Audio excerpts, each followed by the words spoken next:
Время новостей на канале Абаза, в студии Марина Будба. Здравствуйте. Сегодня в выпуске. 33 года назад началась операция по освобождению Гагрского района. Народы Кавказа в 18-21 веках. История, политика, культура. Второй день форума кавказоведов. «Ритмы Норильца» Абхазо-Адыгский литературный фестиваль прошел в Музее боевой славы.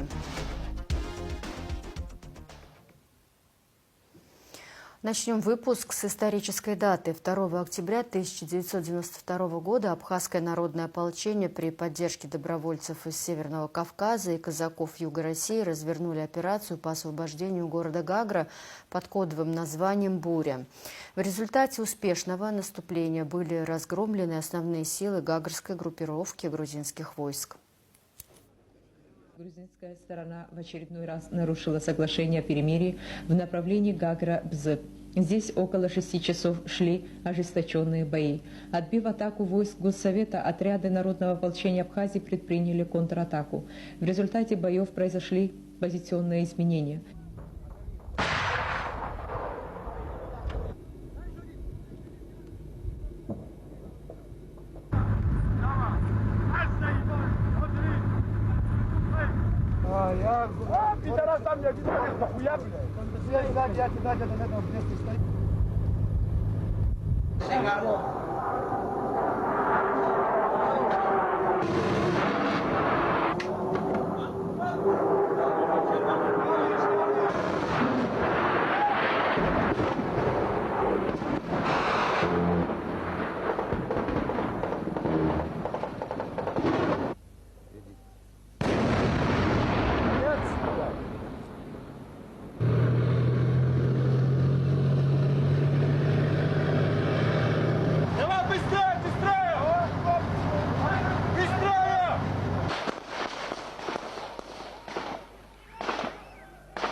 Президент Бадра Гунба подписал указ о призыве в октябре-декабре 2025 года граждан Республики Абхазия на военную службу и об увольнении с военной службы граждан, проходящих военную службу по призыву. На основании законов о воинской обязанности и военной службе и об обороне на период с 1 октября по 31 декабря на военную службу призываются граждане Абхазии в возрасте от 18 до 27 лет, не пребывающие в запасе и подлежащие призыву на военную службу. С военной службы увольняются военнослужащие, срок военной службы по призыву которых истек. Кабинету министров, администрациям районов и города Сухума поручено обеспечить выполнение в полном объеме мероприятий, связанных с призывом на военную службу и увольнением с военной службы граждан Абхазии. В Сухуми продолжается 12-й международный форум историков-кавказоведов «Народы Кавказа в 18-21 века. История, политика, культура». Второй день форума был посвящен сразу нескольким направлениям, от социально-экономических процессов до проблем исторической памяти. Центральным событием стала юбилейная секция, посвященная Владиславу Арденбу, ученому, политику и первому президенту Абхазии. Наши корреспонденты посетили секцию и узнали, каким видит ученый наследие Владислава Арденба. Второй день форума историков-кавказоведов объединил сразу несколько научных секций. Историки обсуждали социально-экономическое развитие Кавказа, вопросы традиций, модернизации и исторической памяти. Особое внимание было приковано к юбилейной секции, посвященной 80-й годовщине со дня рождения первого президента Абхазии Владислава Ардзинба. Владислав Григорьевич, вы знаете, не только выдающий государственный деятель, но еще и выдающийся ученый. Поэтому многие его знают, но для нас это символично, для того, чтобы в материалах, формах было отражено, во-первых, посвящение Абхазскому институту и Владиславу Ардзинбу, во-вторых, что в материалах были отражены речи наших абхазских ученых, которые материалы будут расходиться и будут доступны. Для нас это важно даже с двух сторон, с научной стороны и с политической стороны в качестве продвижения наших великих личностей и нашего института. Юбилейная секция стала площадкой для осмысления политического пути Владислава Ардзинба. От становления ученого-кавказоведа и первых шагов в политике до главных испытаний, с которыми он столкнулся как лидер страны.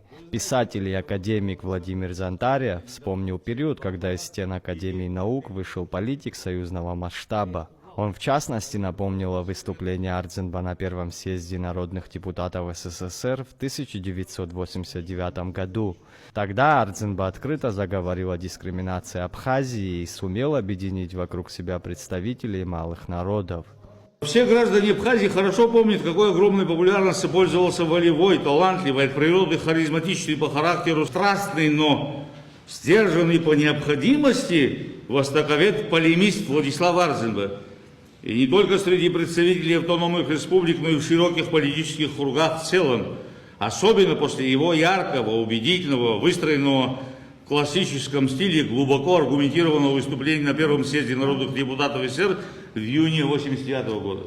Появление Владислава Ардзинба на политическом Олимпе бывшей советской державы стало поистине знаковым явлением и добрым предвестием заметных перемен в жизни и судьбе некоторых малочисленных народов. Научный сотрудник Абхазского института гуманитарных исследований Виталий Чамагуа посвятил свое выступление другому периоду – войне 1992-1993 годов. Он подробно рассказал о переговорах Ардзинба с российскими лидерами, встречах с Борисом Ельциным и о первых часах войны, когда грузинские танки подошли к Сухуму.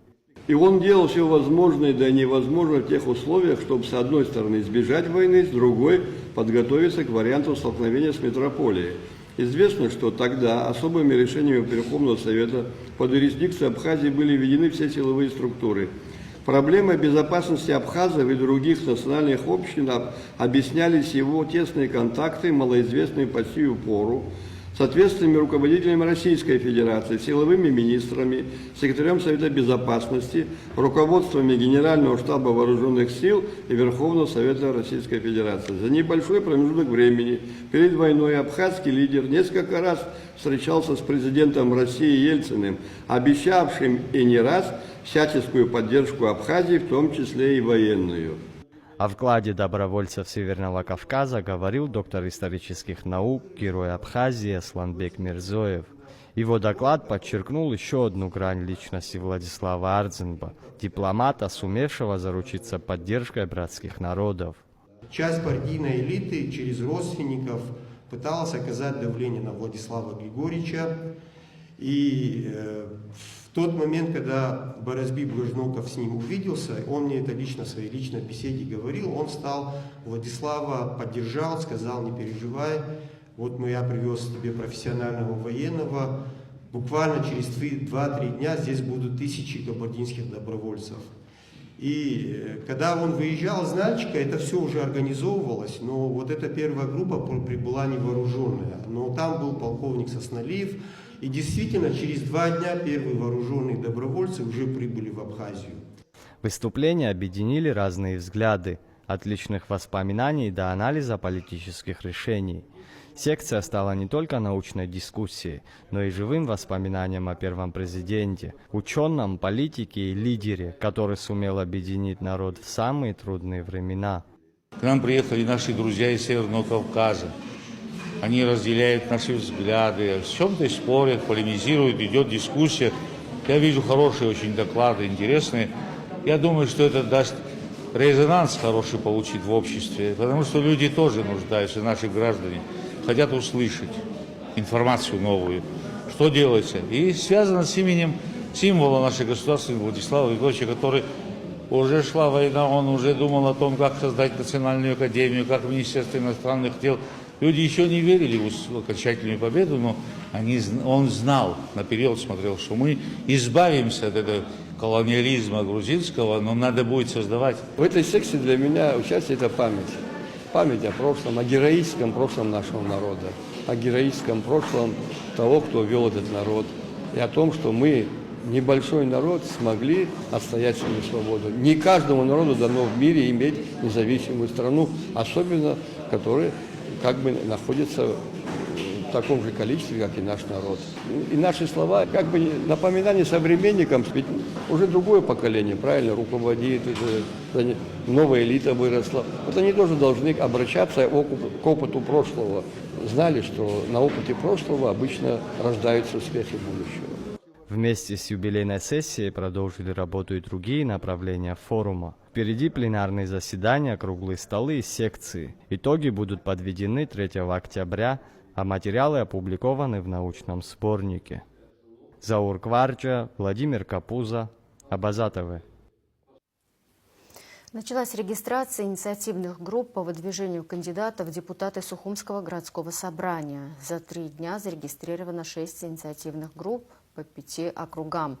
2 в 3-м округе, 1 в 4-м, 1 во 2-м, 1 в 13-м и 1 в 17-м. Всего в Сухуме 19 округов. В будущем созыве полномочия депутатов существенно расширены. Как говорят юристы, у представительного органа власти появились политические рычаги, поэтому интерес к этим выборам может быть выше, чем за все предыдущие годы. Наши корреспонденты выяснили, какие из полномочий городских депутатов могут представлять интерес для их избирателей. Прежде всего, депутаты органов местного самоуправления утверждают глав отделов структурных подразделений администрации городов и районов. То есть непосредственно и принимают от них отчеты каждые полгода, а потом в конце года второй. Это эти люди, которые непосредственно отвечают за направления в нашем городе. Это образование, здравоохранение, муниципальные дела, то есть это коммунальные услуги и так далее. Значит, депутат вашего округа имеет право вызвать главу соответствующего отдела и спросить, почему что-то не сделано и когда это будет сделано. Если образно говорить. Дальше орган местного самоуправления принимает бюджет на год, на следующий год, и в котором заложены все расходы, которые планируются в следующем году, которые планирует администрация осуществить на следующий год. И они видят, на что именно будут потрачены деньги налогоплательщиков. В законе и раньше было прописано, что городское собрание должно утверждать главу администрации, и в том числе и главу структурных подразделений, таких как, например, городская милиция, больницы и в целом всех руководителей городского уровня. Но в законе не были прописаны сроки. И в ряде случаев, зачастую по нескольку лет, главы администрации могли находиться без утверждения или согласования в тех случаях, когда они знали, что городское собрание их не поддерживает. В предыдущем созыве, который сейчас уходит, в течение их работы сроки были четко ограничены. И теперь ровно в течение 2 месяцев любой глава администрации, которую назначила руководство страны, должен быть утвержден.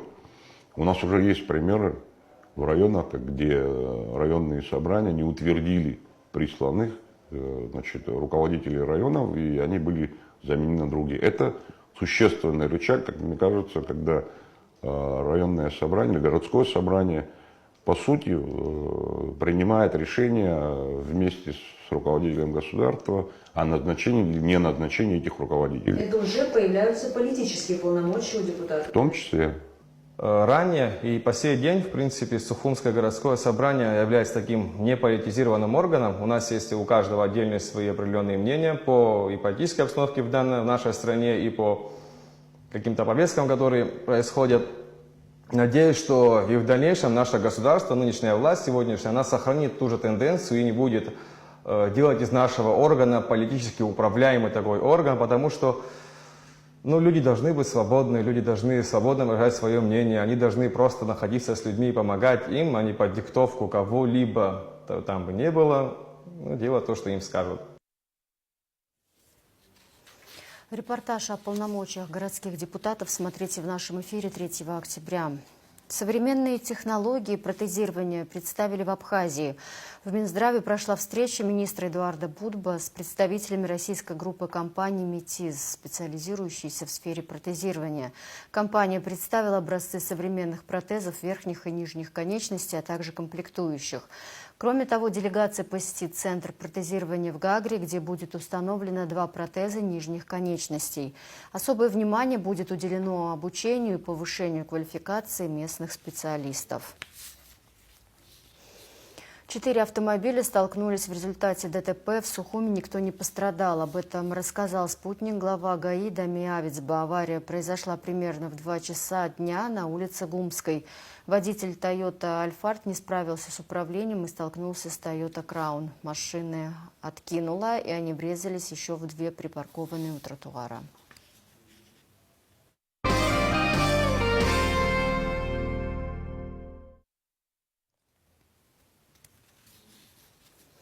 Уроженец Абхазии, доброволец Пятнашки Батал Бигвава погиб в зоне СВО. Он принимал участие в боях на самых тяжелых участках фронта в Авдеевке, Часовом Яре и Курской области и Константиновском направлении. Мы потеряли брата, друга, командира. Выражаем соболезнования родным и близким в Абхазии всем, кто его знал, говорится в публикации в телеграм-канале «Дикой дивизии Донбасса».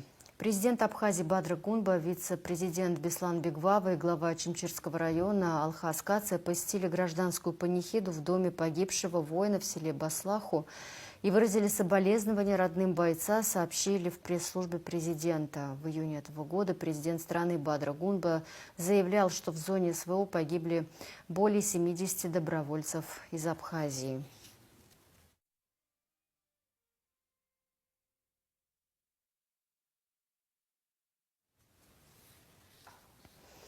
В Санкт-Петербурге прошла презентация документального сериала «Абхазия роднее, чем просто соседи». Автор проекта – российский журналист Александр Малькевич. Руководитель аппарата Всемирного Абхазо-Абазинского конгресса Абзагу Цвижба выразил благодарность Малькевичу и всей команде проекта за проделанную работу, которая вносит значительный вклад в укрепление культурных и гуманитарных связей между Абхазией и Россией. 5 частей проекта: путешествие к жемчужине Кавказа, путешествие по святым местам, Сухум, город сквозь века, война за независимость, непокоренный народ. Еще одна часть посвящена героям Абхазии в годы Великой Отечественной войны. После показа фильма Абзагу Цвижба вручил Александру Малькевичу и его коллегам памятные подарки от имени председателя Высшего совета ВААГ, президента Международного объединения Алашара Мусы Экзекова. Абхазо-адыгский литературный фестиваль «Ритмы на Рице» прошел в Музей боевой славы имени Ардзинба. В этом году на фестиваль прибыли поэты, писатели, исполнители из 3 братских республик – Кабардино-Балкарии, Карачаево-Черкесии и Адыгеи. Фестиваль проводят с 2018 года, и за это время литературная связь между Абхазией и Северным Кавказом крепнет. В этом году вышли 2 новых сборника стихов карачаевца Артура Кинчешаова и кабардинки, идейной вдохновительницы фестиваля Зарины Кануковой, в переводе на абхазский язык. Войны Владислав Григорьевич понимал, что необходимо еще больше укрепить взаимосвязь между Северным Кавказом и Абхазией. А для этого, естественно, необходимо было изучить истинные истоки, исторические истоки, культурные истоки взаимосвязи наших народов. Он способствовал, а порой даже сам инициировал поездки поэтов, писателей, художников на Северный Кавказ. И вот сегодня, которые сидят в зале, Гена Аламия, Владимир Зонтария, подтвердят, что именно это было так. И как бы продолжением этих начинаний, именно послевоенных начинаний, Зарина Канукова придумала этот фестиваль, который еще больше нас связывает уже молодое поколение, молодых писателей, поэтов, художников, молодых ученых между Кабардино-Балкарией, Адыгеей, Карачаево-Черкесией. И вот сегодняшнее мероприятие, сегодняшний фестиваль посвящен 80-летию Владислава Ардзинба. Я хочу сказать добрый путь сегодняшнему мероприятию. Я уверена, что эти фестивали будут продолжаться еще очень многие годы. Фестиваль продлится 3 дня. 3 октября участники соберутся на горе Баграт, а 4 октября на озере Рица. Вторая международная конференция «Шамбовские чтения» прошла в Агу. Она посвящена памяти общественного и политического деятеля, доктора юридических наук Тараса Шамбы, сообщили в университете. В конференции приняли участие представители АГУ, российские и абхазские ученые, студенты, друзья и соратники ученого. Тарас Шамба – пример человека, посвятившего жизнь служению Родине, науке и государственности, отметил проректор АГУ Максим Гвинджи. Модераторами конференции выступили Беслан Кубахи и Наталья Мамитова. 186 проектов подано на конкурс «Созидатели Абхазии». В проекте приняли участие некоммерческие организации, инициативные группы из 7 районов республики. Прием заявок завершился 30 сентября. Проекты охватывают такие сферы, как спорт, экология, инклюзия, культура, образование и цифровые технологии. Грантовый фонд конкурса составляет 115 миллионов рублей. Оценку проведут независимые эксперты. Итоги конкурса станут известны до конца ноября. К реализации приступят с 1 декабря. Организатор Центр социальных технологий «Гарант». Финансирование предоставлено фондом президентских грантов в рамках проекта «Мост для будущего» сотрудничества НКО Абхазии и России.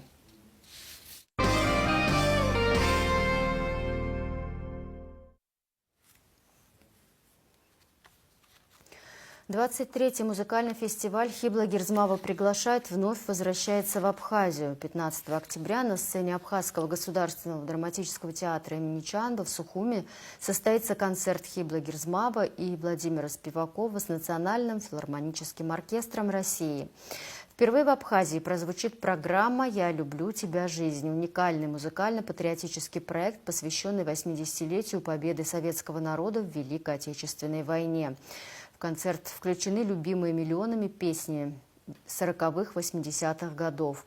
Огромная радость и честь исполнить в родной Абхазии эту программу вместе с маэстро Владимиром Спиваковым и его замечательным оркестром. Это благодарность и дань памяти, это голос любви и преемственности поколений. Я счастлива, что этот вечер мы проведем вместе с моим народом, отметила Хибла Гирзмава. Чтобы как можно больше людей могли разделить радость события, 15 октября на площади у Абхазского театра будет установлен экран с прямой трансляцией концерта. Начало в 19:00.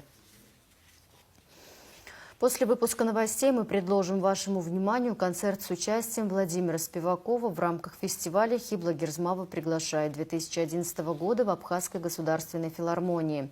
Народный артист СССР, выдающийся скрипач и дирижер Владимир Спиваков уже дважды выступал на фестивале «Хибла Гирзмава» в Абхазии в 2011 и 2013 годах.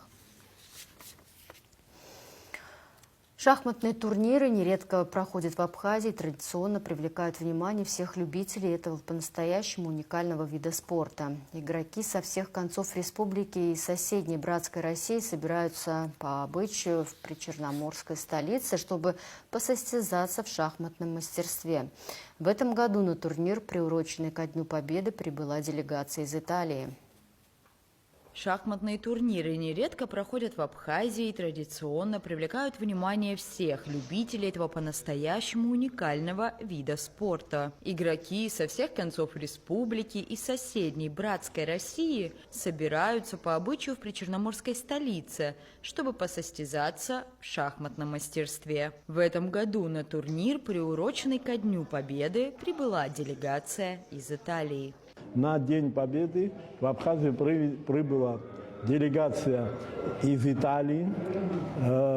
Среди делегатов есть шахматисты много. Они сегодня будут участвовать в турнире, посвященном Дню Победы. Значит, руководитель делегации, лидер общественного движения в городе Триеста Джорджио Дески, президент шахматной академии города Триеста Массимо Вирани и шахматист ВИДЕ, это Освальд Рауль.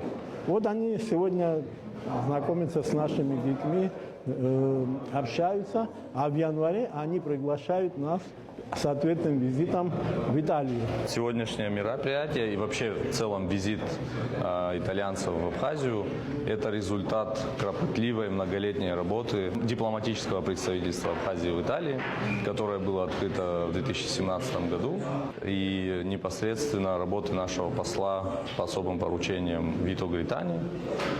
Он сотрудник Министерства иностранных дел и уже долгие годы помогает Абхазии в распространении объективной информации на территории Италии, в целом в странах Евросоюза, на разных языках.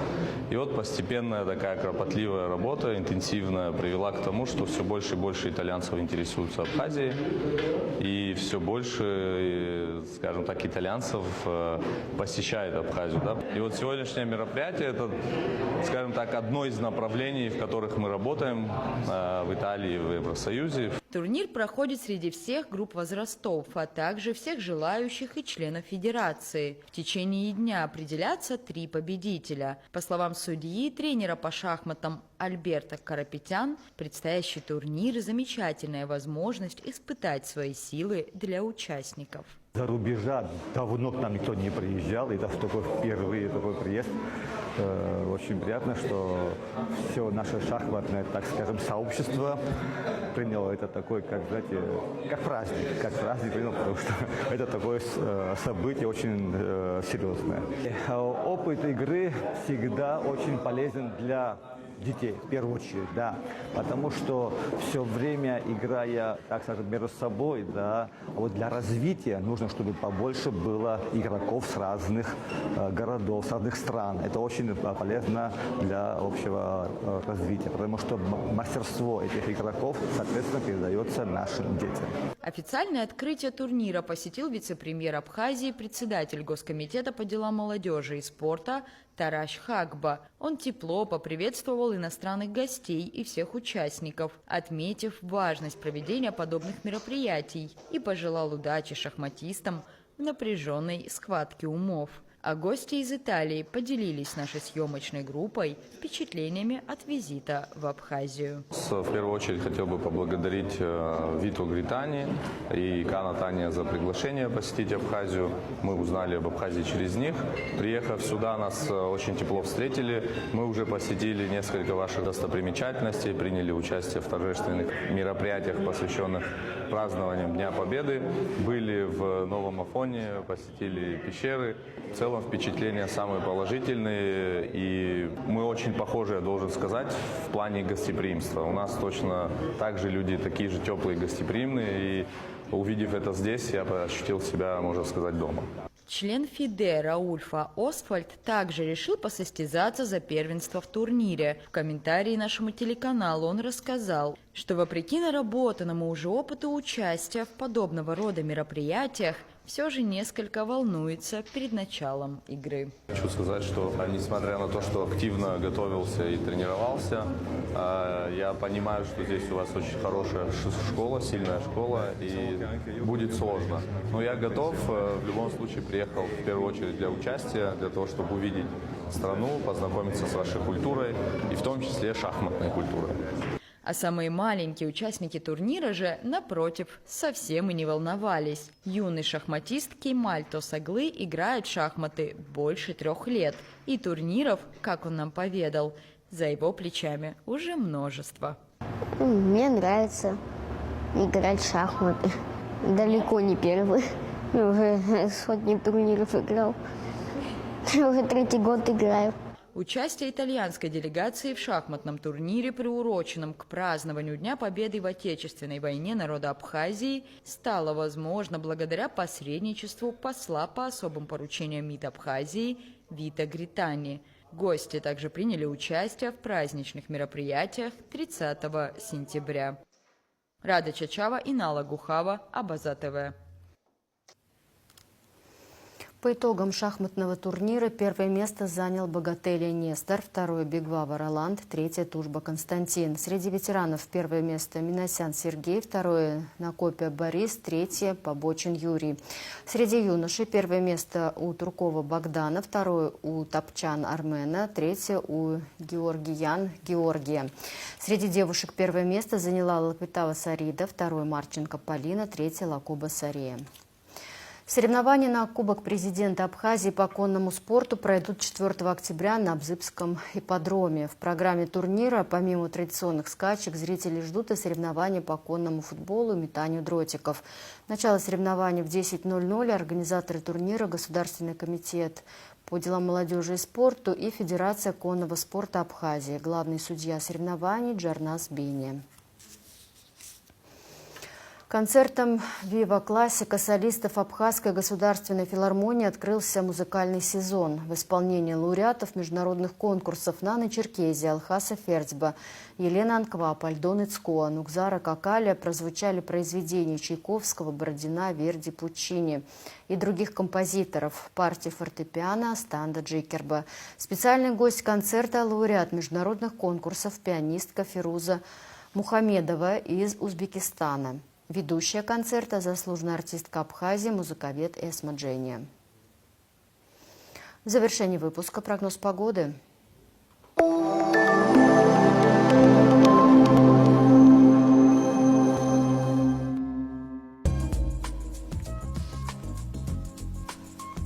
3 октября в Абхазии ожидается переменная облачность без осадков. Атмосферное давление пониженное, ветер слабо умеренный 1,6 метров в секунду, местами с порывами до 8 метров в секунду.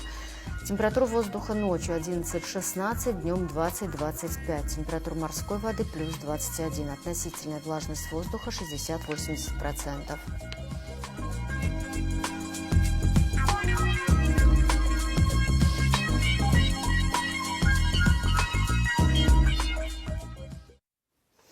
На этом пока все. За развитием событий следите вместе с нами. До встречи.